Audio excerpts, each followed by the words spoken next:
Welcome to Raj media. ప్రకృతి కన్నెర చేస్తే ఆ విపత్తు ఎలా ఉంటుందో మనం ఇప్పటికే ఎన్నో సందర్భాల్లో చూసాం. అటువంటి వాటిలో ఒకటి ఇటీవల విజయవాడకు సంబంధించిన వరద ముంపు.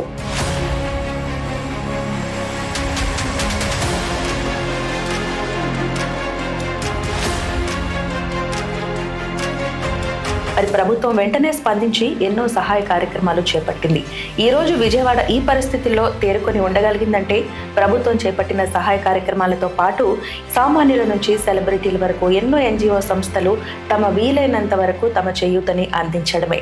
కేవలం ప్రకృతి వైపరీత్యాలనే కాదు, సమాజంలో ఎటువంటి కష్టాలు ఉన్నా కానీ పాండమిక్ టైంలోగా మనకి ఎన్నో సహాయ కార్యక్రమాలు అందిస్తున్నారు. 21 ఏళ్లుగా సమాజ సేవలోనే ఉన్నారు జోన్స్ మణికొండ.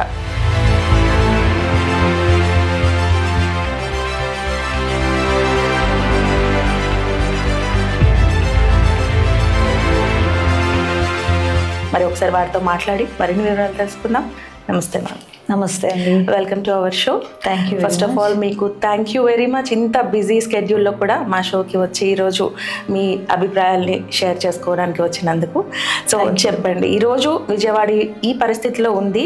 విజయవాడకు సంబంధించిన వరదల గురించి మనం మాట్లాడుకుందాం. సో ఫస్ట్ ఆఫ్ ఆల్ మీరు ఈ సోషల్ యాక్టివిటీలో రావడానికి కారణం అంటే ఈరోజు రేపు మనం చూస్తున్నాం పక్కన వాళ్ళకి ఏం జరుగుతుందో కూడా ఎవరికి తెలియదు, పక్కన ఎవరికి ఏం జరుగుతుందో పట్టించుకునే మనస్తత్వం ఉండట్లే.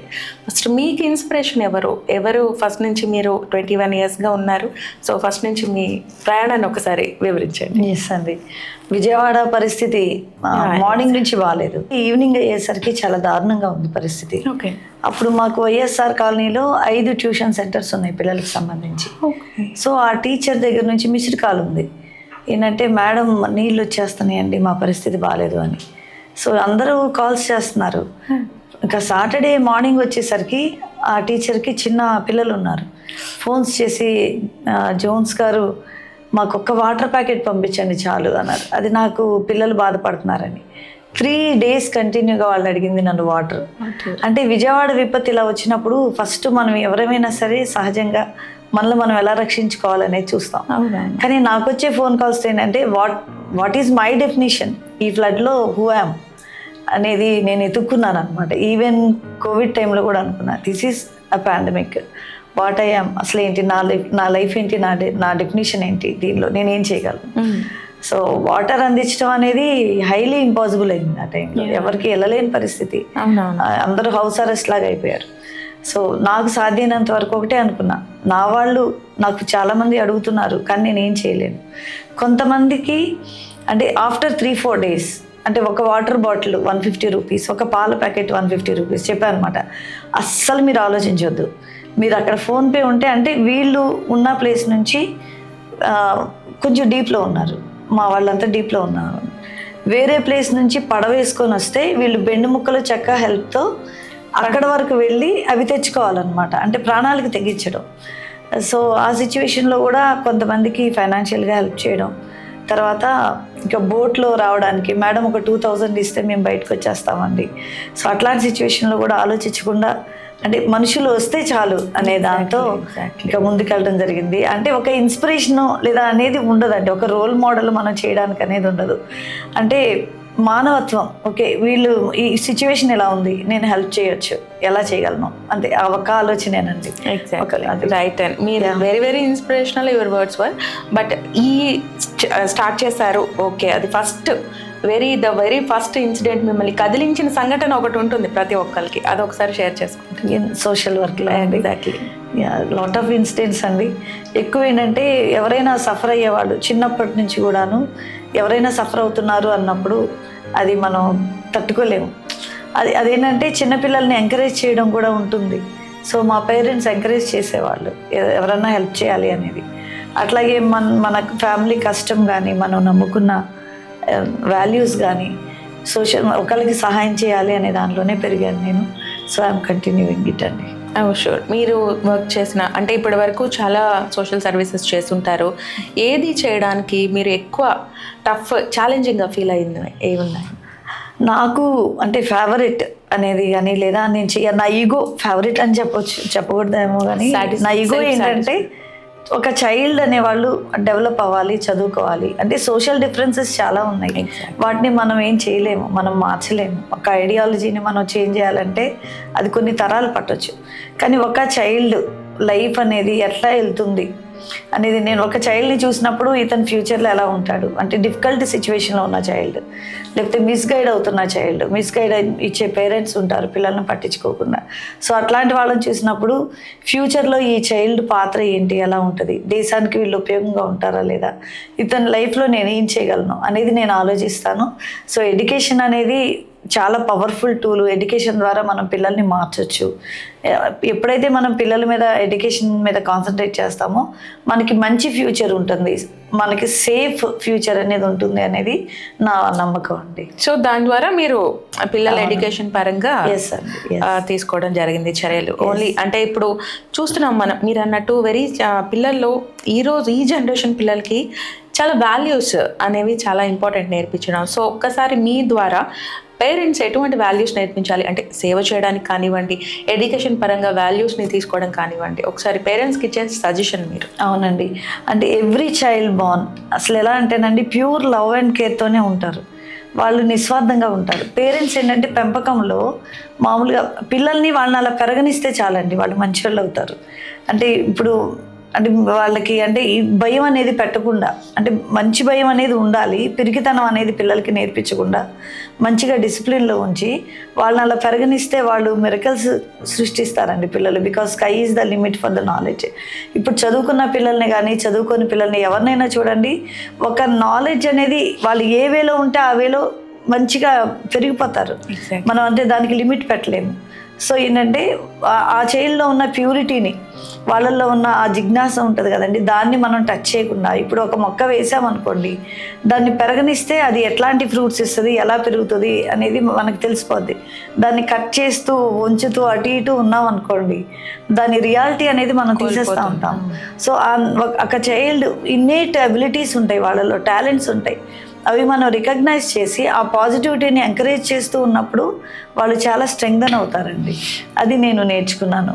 సో పేరెంట్స్కి ఇందులో నేను ఇచ్చే సజెషన్ ఏంటంటే వాళ్ళని ఎంకరేజ్ చేయండి, డిస్కరేజ్ చేయొద్దు. వాళ్ళలో భయము, పిరికితనం అనేది నేర్పించకుండా మనం పాజిటివిటీని, ధైర్యాన్ని కనుక మనం నింపినప్పుడు they will become good assets. అంటే పేరెంట్స్కి యూస్ఫుల్గా ఉంటారు, సమాజానికి యూస్ఫుల్గా ఉంటారు. ఇందులోనే మనకి ఈ సమాజానికి మనం సేవ చేయగలిగే వాటిల్లో పవర్టీ, పేదరికం అనేది మనకి చాలా ఒక పెద్ద ఛాలెంజింగ్. ఈ రోజు రేపు సేవ చేసే వాళ్ళకి కూడా అది ఛాలెంజింగ్. మనం వెళ్ళి ఇప్పుడు సమూలంగా చేసే, కానీ మన వంతు ఇదైతే చేయాలి. మీ వంతు పాత్ర ఎలా ఉంది ఒక పేదరికం గురించి, దాని నిర్మూలనకి సంబంధించి మీ ఐడియాలజీ, మీ అభిప్రాయం ఎలా ఉంది ఒకసారి? అవునండి, కోవిడ్ టైంలో నేను నేర్చుకున్న లెసన్ అండి. ఇప్పుడు ఈవెన్ ఈ ఫ్లడ్స్ టైంలో కూడా వాటర్ బాటిల్స్ ఇవ్వడానికి వెళ్ళాము. నేనేం డిసైడ్ అయ్యానంటే యూట్యూబ్లో మామూలుగా కొన్ని వీడియోస్ షేర్ చేస్తూ ఉంటారు కదా, చూసి మాకు అంటే వాటర్ కేసెస్ హెలికాప్టర్ నుంచి డ్రాప్ చేశారు. మా అమ్మకి చెయ్యి విరిగింది లేదా బెణికింది, దెబ్బలు తగిలాయి, ఫుడ్ దగ్గర కొట్టుకున్నప్పుడు దెబ్బలు తగిలాయి, కొంచెం ఏమన్నా మెడిసిన్ తెస్తారా, ఇట్లాంటి ఫోన్ కాల్స్ కూడా వచ్చాయన్నమాట.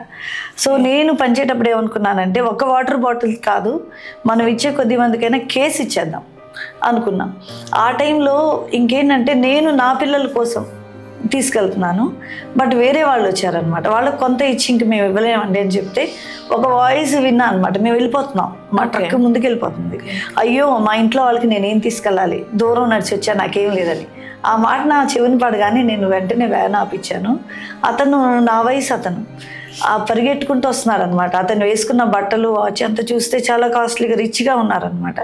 ఇక అది తీసుకున్నప్పుడు, అమ్మ నేను గెస్టెడ్ ఆఫీసర్ని, నా పిల్లల కోసం నేను మోకాళ్ళ లోతు నీళ్ళలో నడిచి వచ్చాను, ఈ వాటర్ కేసు ఇచ్చినందుకు చాలా థ్యాంక్స్, ఇది మొయ్యలేను కానీ నేను మోసుకెళ్ళాలని తప్పదన్నారు. So rich and poor like మనకి పవర్టీ అనేది చాలా రకాలుగా ఉంటుందండి. అంటే గుడిసెలో ఉన్న వాళ్ళకనే కాదు, రిచ్ పీపుల్ అయినా సరే, అంటే వాళ్ళకున్న అనారోగ్యాన్ని బట్టి కానీ వాళ్ళకున్న కొంచెం ఇవ్వలేని పరిస్థితి ఉంటుంది, వాళ్ళు ఎవరికి ఎవరు కనీసం వాళ్ళు కూడా తినరు. సో అది కూడా ఒక రకమైన పవర్టీని. సో అంటే పవర్టీ అనేది మనం ఎలివేట్ చేయలేము. అది రిచ్ పీపుల్కి ఉంటుంది, పూర్ పీపుల్కి ఉంటుంది. సో ఎవ్రీ వన్, ఇప్పుడు richest of the rich, poorest of the poor, వాళ్ళ లైఫ్ స్టైల్ చూసామనుకోండి అది ఈక్వల్గానే ఉంటుంది. ఎక్కువ సఫర్ అయ్యేది మిడిల్ క్లాస్ వాళ్ళే ఉంటారు. రైట్. సో మనము అంటే పూర్ పీపుల్కి నేను అంటే ఇచ్చే సజెషన్ ఏంటంటే, ఎవరికైనా సరే అండి, మనము మంచి మార్గంలో ఉన్నప్పుడు మన కాన్షియస్నెస్ మనకి బోధిస్తుంది what is good, what is right అనేది ప్రతి ఒక్కరికి తెలుసు. సో మనం దాన్ని అనుసరించినప్పుడు ఖచ్చితంగా మనం అది రిచ్ అవ్వచ్చు, పూర్ అవ్వచ్చు, మిడిల్ క్లాస్ అవ్వచ్చు, అది నాలెడ్జ్కి, విజ్డమ్కి, అసలు మంచితనానికి క్లాస్ కానీ క్యాస్ట్ కానీ లేదండి. ఇప్పుడు నాకు కూడా నేను ఈరోజు ఈ స్థితిలో ఉన్నానంటే కారణం ఎంతోమంది మంచి మనసున్న వాళ్ళు, కైండ్ హార్ట్ ఉన్నవాళ్ళు, ఒక వ్యక్తి సఫర్ అవుతున్నారు అన్నప్పుడు స్పందించి నన్ను నమ్మిన వాళ్ళు. మనం జోన్స్ చేతిలో కనుక ఈ రిసోర్స్ పెడితే అది రైట్ డైరెక్షన్లో వెళ్తుంది అని నమ్మిన వాళ్ళు ఉన్నారండి. రిచ్ పీపుల్ ఉన్నారు, పూర్ పీపుల్ ఉన్నారు. సో ఆ విధంగా ముందుకెళ్ళటమేనండి. ఎగ్జాక్ట్లీ. మీరు అందిస్తున్న ఎడ్యుకేషన్ ఏదైతే ఉందో అదే సగం. ఎడ్యుకేషన్ వచ్చిన తర్వాత ఆటోమేటిక్గా చేంజెస్ వస్తాయి కాబట్టి లైఫ్లో అదే సగం ఒక సొల్యూషన్ లా కనిపిస్తుంది. అండ్ వీటి అన్నిటికీ మించి ఈరోజు రేపు మనం చూసుకున్నట్లయితే ఉమెన్ చాలా సఫర్ అవుతున్నారు అనేక విషయాల్లో కూడా. సో రీసెంట్గా మనం చూసిన కోల్కతా ఇన్సిడెంట్ కానివ్వండి, ఈ ఉమెన్ ప్రొటెక్షన్ గురించి, అవేర్నెస్ గురించి ఒకసారి మీ నోట్. అవునండి, అంటే ఆడపిల్లలు ధైర్యంగా ఉండాలండి. పేరెంట్స్ ఆ ధైర్యాన్ని నింపాలి. ఆడపిల్లల్ని పెంచేటప్పుడు ఆడపిల్ల మగపిల్ల అని తేడా చూపించకూడదండి. నెంబర్ 1 అది. తర్వాత ఆడపిల్లలు ఒంటరిగా అంటే ప్రతి ఒక్కళ్ళ జీవితంలో కష్ట పరిస్థితి అనేది వస్తుంది. ఒకవేళ నైట్ టైం జర్నీ కావచ్చు, లేదంటే అంటే చదువుకునేటప్పుడు కానీ జాబ్ చేసేటప్పుడు కానీ ఉంటాయి. అంటే మనం స్ట్రాంగ్గా ఉండాలి. స్ట్రాంగ్గా ఉన్నప్పుడు ఖచ్చితంగా అంటే ఇప్పుడు ఫర్ ఎగ్జాంపుల్ నేను డైవర్ట్ అయ్యాను అని అనుకోవద్దు. ఒకసారి నేను గ్రోసరీస్ ఫుడ్ ఇవ్వడానికి ఒక ప్లేస్కి వెళ్ళాను ఫ్లడ్లోనే. వాళ్ళ పరిస్థితి ఎలా ఉందంటే వాళ్ళు ఫియర్ గ్రిప్లో ఉన్నారనమాట. మేము మునిగిపోతాం, కొట్టుకెళ్ళిపోతాం. ఏంటంటే why? Because they have seen dead bodies. ఎలా ఒక మనిషి డ్రౌన్ అయిపోవడం కళ్ళారా చూసారనమాట. బాంబుల్ని వీటన్నిటిని చూసి they are in grip, fear గ్రిప్లో వెళ్ళిపోయారు.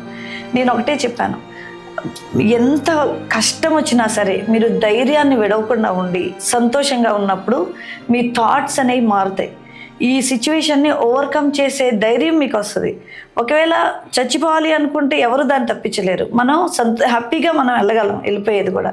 సో మీరు ఎట్టి పరిస్థితుల్లో ధైర్యాన్ని కోల్పోవద్దు. మీరు ధైర్యంగా ఉన్నప్పుడు మీకు మంచి ఐడియాస్ వస్తాయి.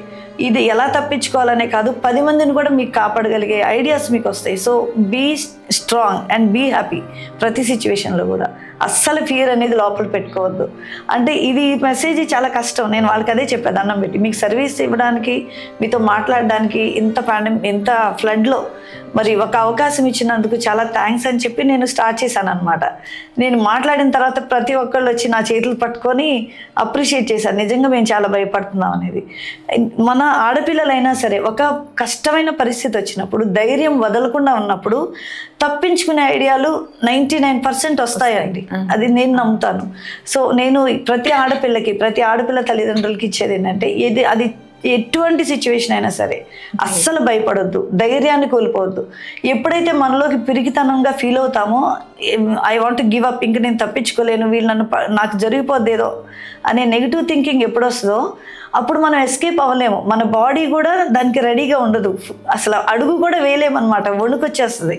సో ఇటువంటి సిచ్యువేషన్లో మీరు ధైర్యంగా ఉన్నారు అంటే ఖచ్చితంగా ఎస్కేప్ అయ్యే ఐడియాస్ మీకే వస్తాయి. అసలు ఎలాంటి ఐడియాస్ వస్తాయంటే, మనం పిల్లలతో మేము మాట్లాడుతూ ఉంటాం కదా, చైల్డ్ అబ్యూస్ అనేది అన్నీ అది పూర్ కానీ రిచ్ కానీ లేకపోతే గుడిసెల్లో డేరాల్లో ఉంటారు మా వాళ్ళు ఎక్కువ మంది. ఎవరికైనా అబ్యూస్ అనేది ఉంటుంది, ఆ సిచ్యువేషన్స్ ఎదురవుతాయి. కానీ ధైర్యంగా ఉన్నప్పుడు మంచి ఐడియాస్ వస్తాయి, ఎస్కేప్ అవుతారు. అది 100% నేను ప్రూవ్ చేయగలనండి. ఎగ్జాక్ట్లీ అండి.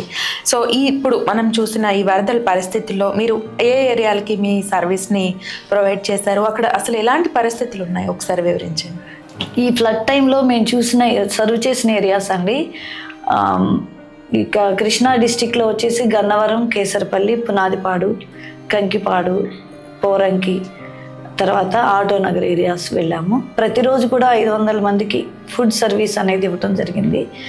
ఆ తర్వాత ఆఫ్టర్ 3 days మనకు వచ్చే ఫోన్ కాల్స్ని బట్టి ఇంకా బాంబే కాలనీ, ఆర్ఆర్ పేట, వైఎస్ఆర్ కాలనీ అటువంటి ఆ ఏరియాస్కి కూడా సర్వీస్ ఎక్స్టెండ్ చేయడం జరిగింది. ఇంకా అంటే ఈ ఫ్లడ్ టైంలో నేను చూసిన బాధాకరమైన విషయాలు ఏంటంటే, అంటే ఫ్లడ్ ఎఫెక్టెడ్ ఏరియాస్లో చిన్నపిల్లలు అంటే సరైన provisions like in case water level తగ్గినప్పుడు కూడా అన్ని కొట్టుకుని వెళ్ళిపోయి కింద పిల్లలు పడుకోవడం, బురదలో మట్టిలో ఉండడం. తర్వాత ఆడవాళ్ళు కూడా అంటే పిల్లలకి ఏమైపోద్దో అన్న భయం. అంటే ఒక తల్లితో మాట్లాడాను నేను, అమ్మ ఎలా ఉన్నారు మీరు, చిన్నపిల్లలు ఎక్కువ మంది ఉన్నారు కదా మీ ఇంట్లో అని. తను చెప్పింది అనమాట, అమ్మ నా పిల్లల్ని వదిలిపెట్టేసి అప్పటికి 3 రోజులు అయింది నేను ఫుడ్ తిని. పిల్లలు 4 పిల్లలు ఉన్నారు, వాళ్ళకి అన్నం అందించకపోతే నేను ఎందుకు అనిపించింది. మా ఇంటి దగ్గర మెడలోతు నీళ్ళు ఉన్నాయి. సో మెట్లు దిగేటప్పుడు తను జారి పడిపోయి చెయ్యి విరిగిపోయింది. ఇంకా ఆ విరిగిపోయిన చెయ్యిని ఇట్లా శారీతో ఇలా ర్యాప్ చేసుకొని వెళ్ళి ఫుడ్ ప్యాకెట్ తెచ్చింది. ఆ ఫుడ్ ప్యాకెట్ కూడా ఇంటికి వచ్చిన తర్వాత ఓపెన్ చేసి చూస్తే బ్యాడ్ స్మెల్ వచ్చిందంట. ఒకే ఒక ఫుడ్ ప్యాకెట్ తేగలిగిందంట. చెప్పింది ఇక 2 days అలాగే సఫర్ అయ్యాము. చాలా హెల్ప్ లైన్స్ ఇచ్చారు, కాల్ చేసాము. కానీ 3rd day ఒక పడవ వచ్చింది, అందులో మేము వెళ్ళి హెల్ప్ తీసుకోగలిగాము అని చెప్పింది.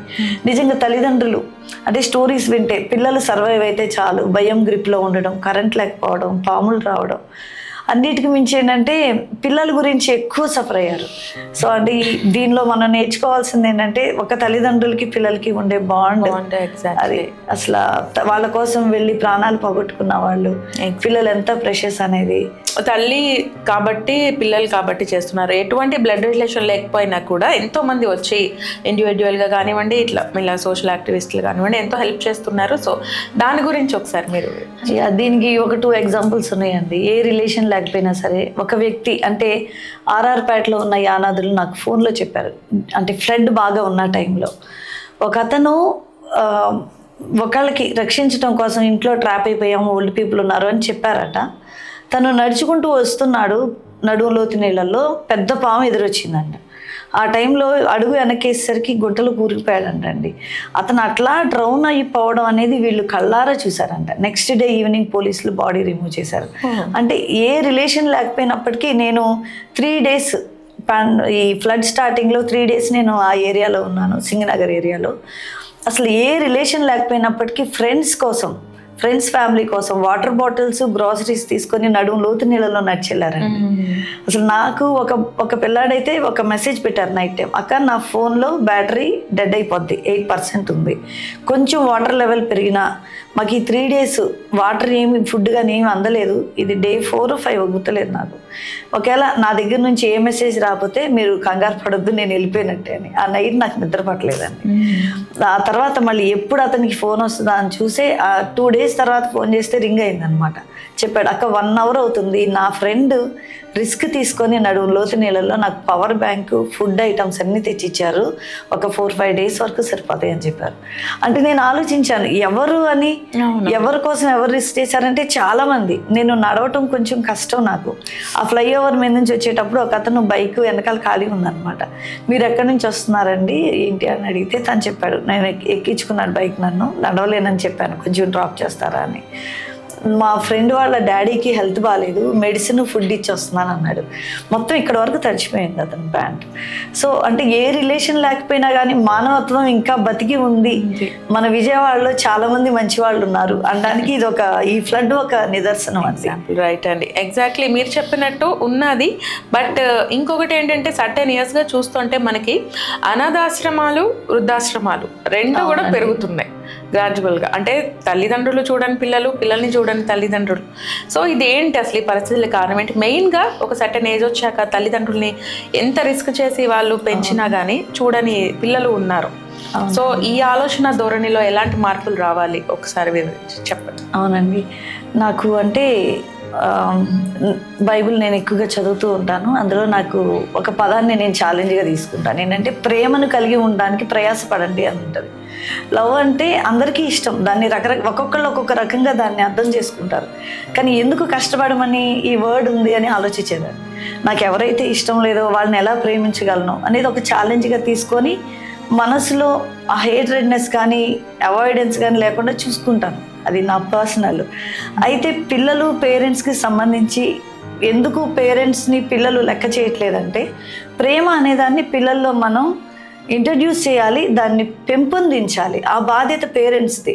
ఇప్పుడు ఎంతసేపు పిల్లల్ని నా పిల్లలు చదువుకుంటున్నారు, వీళ్ళు ఒక ఇంజనీర్ అవ్వాలి, లేకపోతే వీళ్ళు మంచి డాక్టర్ అవ్వాలన్నారు, కానీ వాళ్ళు డాక్టర్ అయ్యి కిడ్నీస్ అమ్ముకుంటున్నారా, ఇంజనీర్ అయ్యి లంచగొండలు అవుతున్నారా అనేది ఎవరు పట్టించుకోవట్లేదు. సో ఇక్కడ ఈ విషయానికి వచ్చేసరికి అంటే పిల్లల్లో ప్రేమని, సపోజ్ ఇప్పుడు ఈరోజు తల్లి ఉన్నారు, నాన్న నాకు తలనొప్పి వస్తుంది, అది గర్ల్ అవనండి బాయ్ అవనండి, టీ ఉంది కొంచెం వెయిట్ చేసి తీసుకురామ్మా అన్నారు అనుకో, వాళ్ళు తెచ్చినప్పుడు అబ్బాయి ఎంత ప్రేమ నా మీద నీకు అంటే చిన్న చిన్నగా నా కాలు కొంచెం నొప్పి ఉంది నాన్న, తల కొంచెం నొప్పి వస్తుంది, కొంచెం ఆయిల్ రాయవా, అది చిన్న చిన్న పనులే. ఆ చిన్న చిన్నవి రికగ్నైజ్ చేయడం, ఆ చిన్న చిన్న విషయాల్లో ఎంకరేజ్ చేయడం, పిల్లలకి నేర్పించుకోవాలి తల్లిదండ్రులు. ఈరోజు నువ్వు నేర్పించకుండా నేను లక్షలు ఖర్చు పెట్టి నేను చేశాను, ఈరోజు నన్ను పట్టించుకునే వాళ్ళు లేరంటే there is no meaning of love. ఎందుకంటే నువ్వు అక్కడ అది కల్టివేట్ చేయలేదు, నువ్వు ప్రేమను కల్టివేట్ చేయలే. ఈరోజు నువ్వు ప్రేమకి ఆ విత్తనం వేయకుండా నీకు కాయలు రావాలంటే ఎక్కడి నుంచి వస్తాయి, రావు కదా. అట్లాగే పిల్లలు కూడా అంటే సైకాలజీలో సెల్ఫ్ కాన్సెప్ట్ ఫార్మేషన్ అనేది చాలా బ్యూటిఫుల్గా ఉంటుందండి. పిల్లలు అంటే రిఫ్లెక్ట్ అంటే హ్యూమన్ బిహేవియర్ అనేది ఎక్కువగా ఇమిటేషనే చెప్పాలంటే, లెర్న్డ్ ఇమిటేషన్. సో పిల్లలంట మన నోటి దగ్గరికి గ్లాస్ తెచ్చి పెడతారంట, మనమేమంటాం వద్దు నాన్న నువ్వు తాగంటాం, ఇవ్వగానే వాళ్ళని అప్రిషియేట్ చేసి అబ్బా నాకు వాటర్ ఇచ్చావని కొంచెం అన్నా తాగినట్టన్నా యాక్షన్ చేసామనుకోండి, వాళ్ళు చాలా గొప్పగా ఫీల్ అవుతారు. ఇట్లా చిన్న చిన్నగా వాళ్ళు మనం వాళ్ళని ఎంతో లవ్ అండ్ కేర్తో ప్రెషర్స్గా చూసుకుంటాం, అదే వాళ్ళు రిఫ్లెక్ట్ చేసినప్పుడు మనం అవాయిడ్ చేస్తాం. అట్లా చిన్న చిన్న విషయాల్లో కూడా లవ్ అండ్ కేర్ని రికగ్నైజ్ చేయడం, లవ్ అండ్ కేర్ని వాళ్ళలో ఇన్కల్కేట్ చేసినప్పుడు మన లైఫ్ అనేది బ్యూటిఫుల్గా ఉంటుందండి. ఫ్యామిలీ కానీ ఏదైనా సరే లైఫ్ ఈజ్ బ్యూటిఫుల్. ఎగ్జాక్ట్లీ అండి. ఫర్దర్గా అంటే ఈ జనరేషన్ కానివ్వండి, మెయిన్ ఈ జనరేషన్ పేరెంట్స్కి కానివ్వండి, ఒక సోషల్ సర్వీస్ పరంగా ఒక హ్యుమానిటీ, మనుషుల్లో మానవత్వం అనేది ఉంటుంది, ప్రతి ఒక్కరిలో ఉంటుంది. దాన్ని ఎలా పెంపొందించుకోవాలి? ఇటువంటి ఫ్లడ్సే రావాలా ప్రతి ఒక్కరు హ్యుమానిటీ చూపించాలంటే? చిన్న చిన్న వాటికి కూడా చూపించవచ్చు కదా. సో అలాంటి వాటికి మీరు ఇచ్చే ఒక అడ్వైస్ ఏంటంటేనండి, మేము స్కూల్లో ఉన్నప్పుడు మమ్మల్ని మదర్ తెరీసా హోమ్కి తీసుకెళ్ళి అన్నీ చూపించారు. అంటే పిల్లలకి అంటే వాళ్ళు అంటే చాలామంది పేరెంట్స్ చాలా ప్రొటెక్టివ్గా పెంచుతారండి. ఈవెన్ వాళ్ళ రిలేటివ్స్ పేరెంట్స్ సిక్ అయినప్పుడు కూడా దగ్గరికి వెళ్ళినవారు, సర్వీస్ చేయనివ్వాలి. ఇందాక నేను చెప్పాను చూడండి, చిన్న చిన్నగా నాయనమ్మకి వాటర్ ఇచ్చిరా, రేపు ఏమవుతుంది ఏమి నేర్పించరు, నాయనమ్మ చచ్చిపోయిందన్నా కానీ ఫోన్లో గేమ్లు ఆడుకుంటాను అంటాడు, తల తిప్పడు కూడా తిప్పడు, వాడు బిజీలో వాళ్ళు ఉంటారు. ఈరోజు ఎగ్జాము నేను రాసుకోవాలి, కనీసం ఏడ్చే పరిస్థితి కూడా నేర్పించట్లా పిల్లలకి, ఏడవడం కూడా ఒక సాడ్ సిచ్యువేషన్లో. సో అంటే రిలేషన్షిప్స్ని మనం పెంపొందించుకోవాలి అన్ని విషయాల్లో. ఒక ట్రామాని, ఒక సాడ్ సిచ్యువేషన్ని పిల్లలు చాలా బాగా హ్యాండిల్ చేయగలరండి. ఒక స్టోరీ ఉంటుంది ఏంటంటే, బ్రిడ్జికి చిన్న రంధ్రం ఉంటే పిల్లవాడు అందులో ఏలు పెట్టి ఆ నైట్ అతను చనిపోతాడు, కానీ ఆ ఊరంతా ఫ్లడ్లో కాపాడబడుతుంది. చిన్నపిల్లలు చాలా సాహస కార్యాలు చేస్తారు, మనం న్యూస్ పేపర్లో కూడా చూస్తూ ఉంటాం. చాలా రెస్క్యూ తీసుకుంటారు, వాళ్ళకి చాలా నాలెడ్జ్ ఉంటుంది, అన్ని పరిస్థితులు అర్థం అవుతాయి, కానీ వాళ్ళని పెద్దోళ్ళు కంట్రోల్ చేస్తూ ఉంటారు. సో ఇప్పుడైనా సరే, ఇప్పుడు ఈ ఫ్లడ్ సిచ్యువేషన్ ఇలా ఉంది అనేది పిల్లలకి మనం చెప్పవచ్చు, ఈ సిచ్యువేషన్లో నువ్వేమి ఇవ్వగలవు. ఫర్ ఎగ్జాంపుల్ మా చెల్లెలు పాప ఉందండి, తనకి 10 years. నేను అడిగా డైరెక్ట్గా, నేను వాట్సాప్లో కానీ ఫ్రెండ్స్ అండ్ ఫ్యామిలీ దగ్గర గ్యాదర్ చేసి ఈ వర్క్ అంతా చేయగలిగాను. నీ దగ్గర నుంచి ఏమొస్తుంది, నాకు సిచ్యువేషన్ ఎలా ఉంది, what are you thinking about suffering అన్నప్పుడు తన సేవింగ్స్లో ఉన్న డబ్బులు ఇచ్చేసింది. చాలా క్విక్గా చేసేస్తారండి చిన్నపిల్లలు, ఏ పనైనా చేయగలరు, చాలా హార్డ్ వర్క్ కూడా చేయగలరు. నేను ఇంకొక ఎగ్జాంపుల్ చెప్తానండి. పాప 6 years, మా సిస్టర్ వాళ్ళ అమ్మాయి, కోవిడ్ టైంలో వర్క్ చేసి 20 hours అలా రోడ్డు మీదే ఉండేదాన్ని. ఒకసారి కంప్లీట్ ఎగ్జాస్ట్ అయ్యి వచ్చాను, అన్నం తినే ఓపిక లేదు, రోజుకి 5-6 సార్లు స్నానం చేయాల్సి వచ్చేది. ఇంకా బాగా ఆకలి అవుతుంది, నాకు బాగా నీరసంగా ఉందని పడుకున్నాను. ఇక పడుకుంటే తల దగ్గర వేడిగా తగులుతుంది, ఏంటని చూస్తే దోశలు ఇంత మందం ఉన్నాయండి. ఆ పిల్లకి స్టవ్ కూడా అందదు, కాళ్ళు పైకి ఎత్తి ఎలా స్టవ్ వెలిగించింది ఏంటో తెలియదు అసలు. అప్పుడు 5.5 years. అంటే అండర్స్టాండింగ్ చూడండి, 5 సంవత్సరాల పిల్ల మధ్యరాత్రులు లేచి అట్లేసి పెడితే అది నా తల దగ్గర పెడితే నా జుట్టుకి ఆ వేడి అంటుకొని నాకు మెలకు వచ్చింది, లేపుతుంది కానీ నేను అమ్మాయి మాటకి లెగలేదు, కానీ వేడికి లేచి నేను ఆశ్చర్యపోయాను అనమాట. ఇవి చాలా అమ్మ ఇంక 2 అని చెప్పి నేను వీడియో తీసుకున్నాను, అది ఎలా తీసినాను అంటే ఒక చెక్కకి చాలా కెపాసిటీ ఉంటుందండి. ఆ లవ్ అండ్ కేర్ని మీ యొక్క అంటే అనవసరమైన రెస్ట్రిక్షన్స్తో పిల్లలు చదువుకోవాలి, పని చేయకూడదు అని ఉండకూడదు. సమాజంలో ఒక విపత్తు జరిగినప్పుడు, ఇప్పుడు ఈరోజు ఫ్లడ్ లేదు, ఫ్లడ్ ఉన్నప్పుడే హెల్ప్ చేయాలని కాదు, ఎంతమంది సఫరింగ్ ఉన్నారు హాస్పిటల్లో, మనకొచ్చే దానిలో మనకున్న దానిలోనే కొంతైనా సరే అట్లీస్ట్ 1% లేదా 2% అయినా మన ఇన్కంలో ఒక పూర్ పీపుల్కి, అంటే తల్లిదండ్రులు లేని పిల్లలు ఉన్నారు, హస్బెండ్ లేని విమెన్ ఉన్నారు. సో ఇట్లాంటి వాళ్ళకి సింగిల్స్కి ఈ మంత్లో మనం ఓల్డ్ పీపుల్ ఒకరికి హెల్ప్ చేద్దామా ఇట్లా, లేకపోతే అన్నం మిగిలిపోయింది, ఎవరో ఆకలితో ఉన్నారు, అన్నం ఎవరిదో దాని మీద ఏదో పేరు ఉంది, దీన్ని ఎందుకు డస్ట్బిన్లో వేయాలి, నేను తీసుకెళ్ళి ఎవరికన్నా ఇద్దామా, ఇట్లా పిల్లలతో చిన్న చిన్న చారిటీ వర్క్స్ చేయించండి.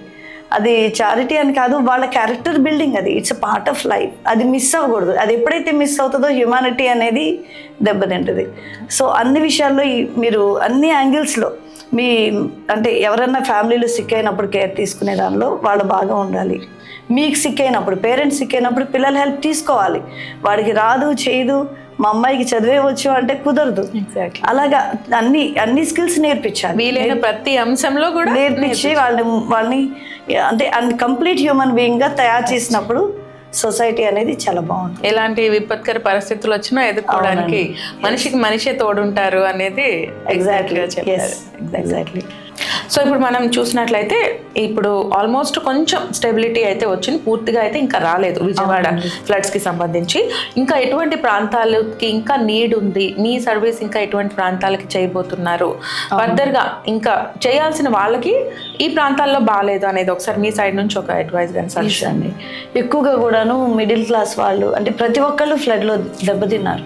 కాకపోతే ఈరోజు నేను వైఎస్ఆర్ కాలనీకి వెళ్ళినప్పుడు విట్నెస్ చేసింది, ఇంకా చలికి వణుకుతున్న పిల్లలు ఉన్నారు, వాళ్ళకి బెడ్షీట్స్ కావాలి, అంటే ఇంట్లో ఈ సమస్తం కోల్పోయి, అంటే హౌస్ విజిట్స్ కూడా చేశాను, ఒక్కొక్క ఏరియాలో ఒక్కొక్క రోజు వెళ్తున్నాను, స్మెల్ వచ్చేస్తున్నారు మనుషులు.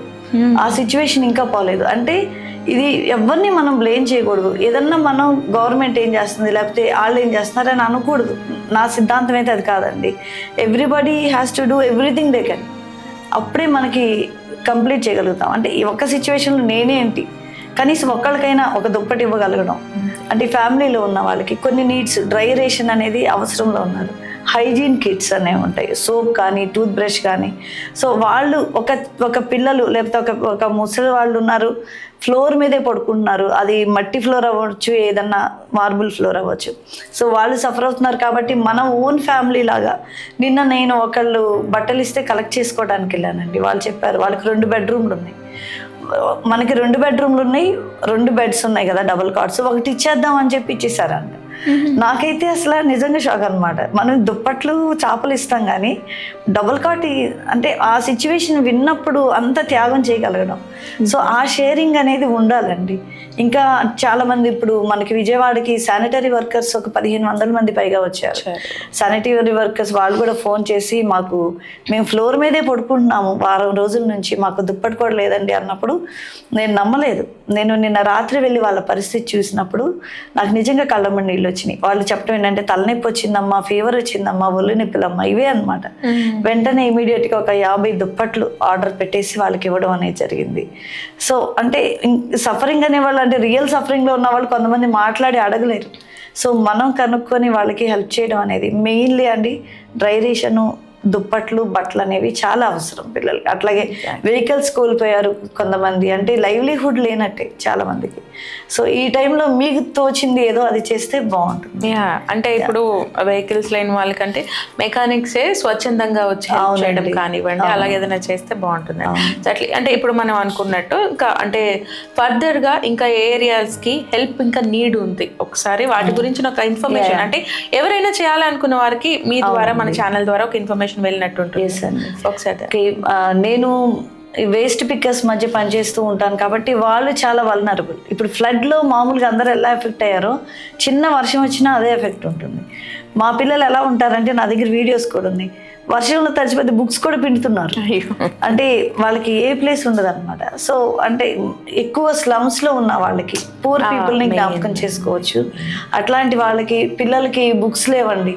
అంటే ఒక స్కూల్లో ఉన్న టీచర్స్ అయితే స్కూల్లో ఒక్కొక్కళ్ళు ఒక బుక్ ఇచ్చినా కానీ మనం బుక్స్, తర్వాత స్కూల్ బ్యాగ్స్ చిన్నపిల్లలకైతే అవి బాగా లాస్ అయ్యారు. తర్వాత బట్టలు, ఇవి ఏంటంటే ఎక్కువ స్లమ్స్లో వైఎస్ఆర్ కాలనీ, బాంబే కాలనీ, తర్వాత ఆర్ఆర్పేట, ఇవన్నీ హార్డ్ కోర్ స్లమ్స్ విజయవాడలో. ఈ స్లమ్స్ బాగా దెబ్బతిన్నాయి. సో ఇట్లాంటి స్లమ్ ఏరియాస్లో కానీ అట్లీస్ట్ ఒక్కొక్క స్లమ్లో 12,000 ఫ్యామిలీస్ వరకు ఉన్నాయి. ఒక్క ఫ్యామిలీకి ఒక 3-4 వేసుకున్నా it's a very huge population. So ఇట్లా స్లమ్స్లో ఉన్న వాళ్ళకి మనం హెల్ప్ చేస్తే బాగుంటుంది. అట్లాగే వేస్ట్ పికింగ్ చేసేవాళ్ళు, శానిటరీ వర్కర్స్, వీళ్ళు ఫ్లడ్లో చాలా టైర్లెస్గా వర్క్ చేశారు, వాళ్ళు సిక్ అయి ఉన్నారు చాలామంది. సో వాళ్ళకి కూడా అంటే వేడి భోజనం పెట్టచ్చు, మంచి వస్త్రాలు ఇవ్వచ్చు, ఏ విధంగా హెల్ప్ చేయొచ్చు. ఎగ్జాక్ట్. సమ్వేర్ చూస్తుంటే మనం కొంచెం ఫుడ్ వేస్ట్ అవ్వడం, కొన్ని అంటే ఆ ప్యాకెట్స్ అయినా ఎలా పడితే అలా పడేయడము అలా చూస్తున్నాం. అంటే నీడీ చాలా మంది ఉన్నారు, కొంచెం ఫుడ్ కూడా వేస్ట్ అవుతూ ఉంది. సో అది బ్యాలెన్స్ చేసుకుని అలా అవ్వకుండా ఉండాలి అనేది ఒకసారి మీ ద్వారా. అది ఏమైందంటేనండి, ఇప్పుడు ఇది మేబీ 5 days బ్యాక్, అది మోకాళ్ళ లోతు నీళ్లు ఉన్నాయి, నడిచి వెళ్ళిపోయాము. నడిచిన కాళ్ళు పెట్టగానే ఇచ్చింగ్ స్టార్ట్ అయింది, అంత ముందు వరకు లేదు. అది అసలు వాటర్ నేను గమనిస్తే ఎలా ఉన్నాయంటే మొత్తం స్పాయిల్డ్ ఫుడ్. ఒక హ్యూమన్ వామిటింగ్ ఎలా ఉంటుంది, అన్నం తిన్నాక వాంతి చేసుకుంటే సేమ్ అలాగే ఉంది ఆ వాటర్. చాలా జిడ్డుగా ఉందన్నమాట. ఆ రోజు ఇన్ఫెక్ట్ అయిపోయాను నేను, మొత్తం లంగ్స్ కానీ కాళ్ళు కానీ మొత్తం ఇన్ఫెక్షన్ వచ్చేసింది.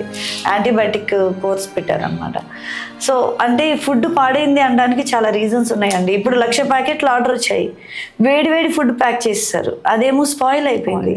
అదే వాళ్ళకి ఇంకా వేరే సోర్స్ లేదు, అక్కడే పడేస్తున్నారు. కొంతమంది ఏం చేస్తున్నారంటే పంచిపెట్టలేక బయట ఏ రోడ్లు అయితే బాగున్నాయో వాళ్ళ కంఫర్ట్లో అక్కడే వదిలేసి వెళ్ళిపోతున్నారు. గ్రాసరీస్ వదిలేశారు, ఒక్కొక్కరు 2-3 ప్యాకెట్లు తీసుకోవడం, అవి నీళ్ళల్లో వదిలేసి వెళ్ళిపోవడం, ఇంకా అవన్నీ స్పాయిల్ అయిపోవడం. అంటే కరెక్ట్గా పంచి పెట్టడం అనేది అది అంటే ఎవరు చేయలేరండి. కాకపోతే కొంతమందికి వచ్చింది, కానీ లోపల ఏరియాస్లో ఉన్నవాళ్ళు, అటు బోట్ కానీ ఎవరు వెళ్ళలేని ఏరియాస్లో కొంతమంది చెక్కలు బెండు ముక్కల హెల్ప్తో బయటకు వచ్చి తీసుకెళ్తున్నారు. అవి కూడా జారిపడిపోయి ఒట్టి చేతులు తేలుతున్నారు. అంటే ఎవరు ఏమి చేయగలరో అది చేశారు. బట్ ఇది దీన్ని క్లీన్ చేయడం ఇదంతా కూడా ఒక ప్రాసెస్ లాగా వెళ్ళిపోయిందండి. ఎగ్జాక్ట్లీ. ఓకే, ఇందాక మనం మాట్లాడుకున్నట్టు ఫుడ్ వేస్టేజ్ అయింది ఇందాక. అంటే చాలా మంది హెల్ప్ చేయాలని ఉండింది, అక్కడ వరకు వెళ్ళారు, దారి తెలియక ఆగిపోయారు, ప్యాకెట్స్ అక్కడ వదిలేయడం వల్ల ఆ ఫుడ్ వేస్ట్ అయింది. అదే త్రూ మీలాంటి వాళ్ళ ద్వారా వచ్చి మీకే ఫుడ్ ఇచ్చింటే మీరు ఇంకా ముందుకు వెళ్ళగలిగిన పరిస్థితులు ఉన్నాయి కాబట్టి ఆ ఫుడ్ ఇంకో 10 మందికి చేరుండేది. ఇదే మనం ఈ సినారియోనే మనం ఎగ్జాంపుల్ గా తీసుకుంటే ఎంతో మందికి సమాజంలో వాళ్ళకి సఫిషియంట్ ఇన్కమ్ కానివ్వండి, సఫిషియంట్ గా సెటిల్ అయిన వాళ్ళు కానివ్వండి, సేవ్ చేయాలని ఉంటుంది. ఒక 100 మందికి సేవ్ చేయాలన్నప్పుడు 100 గడపలకి వాళ్ళు తిరగలేరు. అలాంటి వాళ్ళు త్రూ మీ ద్వారా రావచ్చు. మీకు ఒక్కరికి ఇస్తే ఒక 100 మందికి 200 మందికి ఇచ్చినట్టే మీ ద్వారా. సో అలాంటి వాళ్ళు మిమ్మల్ని కాంటాక్ట్ చేయడానికి కానీ మీ ద్వారా ఇంకొక 100 మందికి హెల్ప్ చేయాలనుకునే వాళ్ళకి మిమ్మల్ని కాంటాక్ట్ చేయడానికి సోర్స్ కానివ్వండి, వాళ్ళకి ఒక మీరు ఇచ్చే సజెషన్ అంటే మిమ్మల్ని అప్రోచ్ అవ్వడానికి ఏంటి దారి అని ఒకసారి వివరించండి. ఎస్ అండి, మన విజయవాడలో చాలా స్లమ్స్ ఉన్నాయి, చాలా మంది పూర్ చిల్డ్రన్ ఉన్నారు, చైల్డ్ లేబర్ ఇంకా ఉన్నారు చెప్పాలంటే. సో వాళ్ళు అంటే ఒక ఫ్యామిలీని అడాప్ట్ చేసుకోవడం అంటే ఒక 5 years వరకు ఈ ఫ్యామిలీకి అంటే తండ్రి లేని ఈ ఫ్యామిలీకి, లేదా తల్లి లేని ఫ్యామిలీ ఉంది, లేకపోతే పిల్లలు డ్రాప్ అవుట్ అయిపోయారు చదువులో నుంచి, ఈ ఫ్యామిలీని నేను అడాప్ట్ చేసుకుంటాను అంటే మీరు డైరెక్ట్గా హెల్ప్ చేయొచ్చు, ఇండైరెక్ట్గా అంటే మా ద్వారా కూడా మీరు హెల్ప్ చేయొచ్చు, మేము అప్డేట్స్ ఇస్తాము. అలా చేసినప్పుడు ఒకళ్ళు ఆదుకున్నప్పుడు సిటీ చాలా బాగుంటుందని నా అభిప్రాయం, ఒకరినొకరు పట్టించుకోవడం అనేది. సో చాలా NGOs వర్క్ చేస్తున్నాయండి ఆథెంటిక్గా. ఇప్పుడు ATG రిసిప్ట్ అంటే మీరు ఇచ్చిన దానికి కూడా మంచి రిసిప్ట్ ఉంటుంది, అది ఎలా ఖర్చు అయింది అనేది కూడా మేము ఫొటోస్ ద్వారా, తర్వాత నేను ఇప్పటికీ కొంతమందికి వీడియో కాల్స్ ద్వారా ఇవన్నీ హెల్ప్ అనేది అందించడం జరుగుతుంది. ఈ రోజుల్లో ట్రాన్స్పరెన్సీ అనేది అంటే ఏది ఎలా జరిగింది అనేది కనుక్కోవడం చాలా ఈజీ. ఒక వ్యక్తి సఫర్ అవుతున్నాడు లేదా ఈ ఫ్యామిలీ నీడీలో ఉన్నది, కంప్లీట్ ఇన్ఫర్మేషన్ మేము ఇవ్వగలుగుతాము. సో అలా సహాయం చేసినప్పుడు అంటే మీకు కూడా అంటే హెల్ప్ చేసే వాళ్ళకు కూడా వాళ్ళకి ఒక ధైర్యం వస్తుంది, ఓకే నేను ఇచ్చిన రూపాయి వేస్ట్ అవ్వలేదు, ఒక లైఫ్ అనేది నేను వెళ్ళింది అనేది ఉంటుంది. అలా ఎవరైనా సరే మాకు సహాయం చేయాలని ఉంది, అది వస్తు రూపాన కావచ్చు, ద్రవ్య రూపాన కావచ్చు, ఒకవేళ హెల్ప్ చేయాలని ఉంటే మరి స్క్రీన్ మీద కనిపించే నెంబర్కి కాల్ చేయండి, మేము అన్ని వివరాలు మేము చెప్తాము. Thank you very much. Thank you so much ma'am. ఎంతో ఇన్స్పిరేషన్గా ఉన్న మీ ఐడియాలజీని షేర్ చేసుకున్నందుకు మా ప్రేక్షకులతో, అదేవిధంగా మాలో కూడా ఒక ఇన్స్పిరేషన్ నింపినందుకు చాలా చాలా థ్యాంక్ యూ. మాకు ఇంత information and me social service గురించి ఇన్ఫర్మేషన్ షేర్ చేసుకున్నట్టుకు, మీరు ఇలా మీ సర్వీస్ని ఇంకా పెద్ద లెవెల్లో మీ సర్వీస్ ఇంకా నీడీకి రీచ్ అవ్వాలని మనస్ఫూర్తిగా కోరుకుంటున్నాము. Thank you so much. Thank you very much అండి.